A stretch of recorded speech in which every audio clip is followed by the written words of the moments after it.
Welcome to roses Indian kitchen. இன்றைக்கி நம்ம சேப்பக்கிழங்கு fry வந்து எப்படி பண்ணலான்னு பார்க்கலாம்.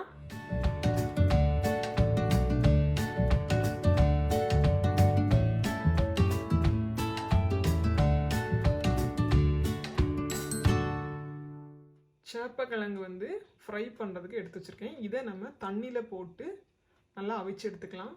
ஒரு பாத்திரத்தில் நான் தண்ணி வச்சுருக்கேன், அது லைட்டாக சூடாகிடுச்சு. நம்ம இதில் இந்த சேப்பக்கிழங்கு வந்து உள்ளே போட்டுடலாம். நம்ம அதாவது இது நல்லா பாயில் ஆகி அது நல்லா வந்து வெந்ததுக்கு பிறகு நம்ம அந்த ஸ்கின்னை வந்து பீல் பண்ணி எடுக்கணும். சேப்பக்கிழங்கு வந்து நல்லா அவிஞ்சிருச்சு. நம்ம இப்போ இதை ஆஃப் பண்ணிவிட்டு அதை கூல் டவுன் பண்ணிவிட்டு அதை பீல் பண்ணி எடுத்துடலாம். சேப்பக்கிழங்கு வந்து அவிச்சு வச்சுருக்கோம் இல்லையா, அது வந்து கூல் ஆகிடுச்சு. அதை வந்து நான் வந்து எப்படி பீல் பண்ணுறது அப்படின்னு உங்களுக்கு காமிச்சு தரேன்னு. அதாவது இப்படி எடுத்து ஜஸ்ட் வந்து இந்த மாதிரி எடுத்திங்கன்னா பீல் ஆகி வந்துடும். இந்த மாதிரி பீல் பண்ணி எடுக்க வேண்டியதும். இப்போது எல்லா தோலையும் நம்ம உரித்து எடுத்தாச்சு. பெருசாக இருக்கிறத வந்து நமக்கு எவ்வளோ அளவுக்கு வேணுமோ அந்த அளவுக்கு வந்து கட் பண்ணி எடுத்துக்கலாம். நான் இந்த மாதிரி அளவுக்கு கட் பண்ணி எடுத்துருக்கேன். இதில் வந்து தேவையான சால்ட் போட்டுக்கலாம். நம்ம அதான் 1 டீஸ்பூன் வந்து சில்லி பவுடர் போட்டுக்கலாம். 1/4 டீஸ்பூன் வந்து மஞ்சள் பொடி போட்டுக்கலாம்.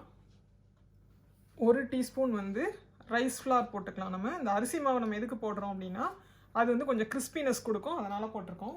இப்போ இதை நம்ம நல்லா மிக்ஸ் பண்ணிடலாம்.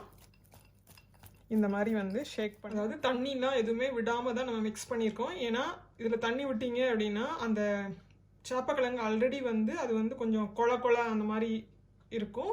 நீங்கள் ரொம்ப தண்ணி விட்டுட்டிங்கன்னா அது வந்து ஒரு மாதிரி கொலன்னு போயிடும். அந்த மாவெல்லாம் வந்து ஒட்டாமல் போயிடும். அதனால் அப்படியே போட்டு நல்லா மிக்ஸ் பண்ணி எடுத்துட வேண்டியதுதான். இப்போ இதை நம்ம எப்படி ஃப்ரை பண்ணலாம். ஆயில் வந்து நல்லா சூடாயிடுச்சு. நம்ம இதில் வந்து அந்த கிழங்கை வந்து ஒன்று ஒன்றா போட்டு ஃப்ரை பண்ணிடலாம். இது நல்லா ஃப்ரை ஆயிடுச்சு. நம்ம இதை மாற்றி போட்டுடலாம்.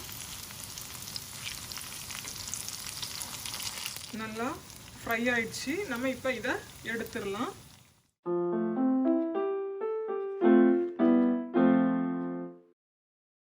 இந்த வீடியோ பார்த்து நீங்கள் என்ஜாய் பண்ணியிருப்பீங்கன்னு நினைக்கிறேன். இது உங்களுக்கு பிடிக்கும் அப்படின்னு நம்புறேன். நீங்கள் இதை வீட்டில் ட்ரை பண்ணி பாருங்கள்.